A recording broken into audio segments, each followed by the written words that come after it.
Okay, we were working on the Planet workshop solving the exercise of an absolute value function, and we already did step 1, the table of values, and step 2, the graph.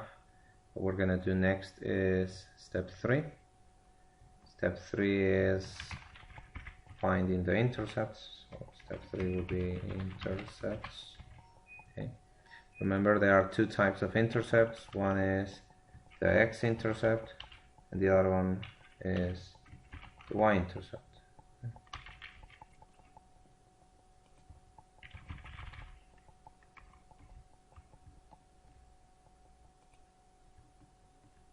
Okay, so how are we gonna find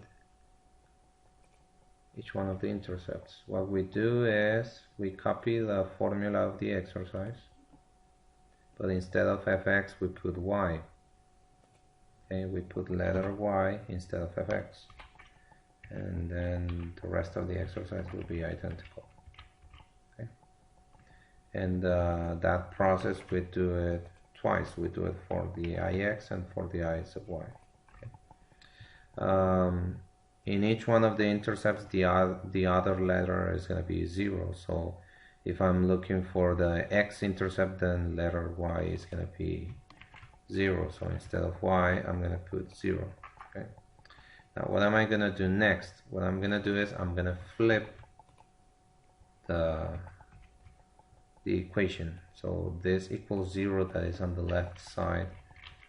I'm going to eliminate it in there, and I'm going to put it on the right side, okay, without changing any signs. What I'm doing is flipping, not moving. Okay. Once I've done that, I notice that what I get is an absolute value equation. How do we solve absolute value equations? You need to leave the absolute value alone. That means this thing inside the bars needs to be alone. This -3 is in the way, so I need to move it to the other side. The -3, if I move it, it's going to pass on the other side as a +3 because the sign changes when you move these stuffs. Okay. Now, once I get this, like the bars are alone, and I have the number, the number on the other side, I need to make sure that number is positive, because if that number is negative, then I immediately know that there's no solution and ix doesn't exist. Okay, but because this one's positive, then what I'm gonna do is I'm gonna split the exercise in two pieces, okay, in two parts. The first part will be the same exercise, copy it without the bars, 2x plus 4 without the bars equals, but the 3 is going to be negative, okay? And the other part of the exercise will be the same exercise again without the bars, 2x plus 4, and the 3 will be positive. So basically it's like copying the same exercise twice, okay? But without the bars, and in one of them is going to be the number outside is going to be -3, and in the other one the number outside is going to be +3. So one with minus, one with plus, and the rest is going to be identical, only that without the vertical bars. Okay. Once I've done that, I have two linear equations that I need to solve. Solving linear equations is super easy. All I need to do is basically move numbers to the right side and letters to the left side, because the number is +4. I'm going to move it on the other side as -4.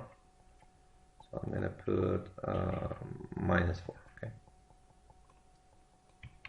Then I will get 2x equals -3 minus 4. That will be -7. Okay. And if I pass number 2 to divide, then I will have -7 divided by 2.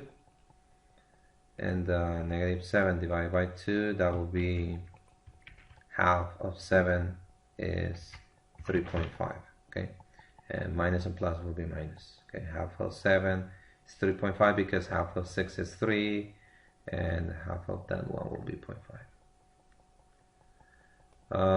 I'm gonna do the same process with the other linear equation. So I'm gonna copy 2x, and that plus 4 on the other side is going to pass as a negative 4. Now 3 minus 4 will be negative 1, and if I pass the 2 that is multiplying with the x, I pass it to the other side to divide number 1, okay, then it will be 1 divided by 2, okay. Now 1 divided by 2, that will be 0.5, because remember, division means which number multiplied with the number that's under the line is going to give me the number above the line, okay. So 2 times what is going to give me 1? 2 times 0.5, okay. Actually it's negative 0.5, okay, because negative 1. So those will be the two answers that I get from this part of the process. Because there are two answers, that means there are two intercepts. So I sub x will be inside parentheses, remember I'm gonna put the x first, so negative 3.5, comma, and then I put the y. The y that I'm using is 0, so I'm gonna put 0, okay. Now what happens with the other answer?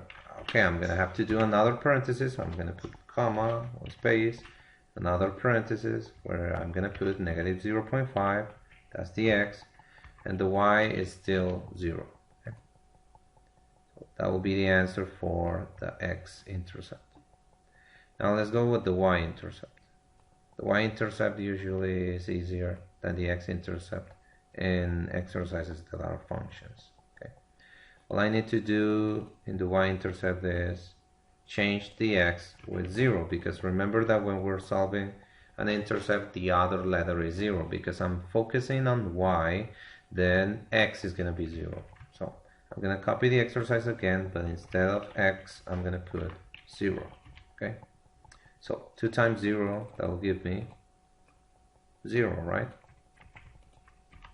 2 times 0 is 0. So put 0 and I copy the rest the same way it is.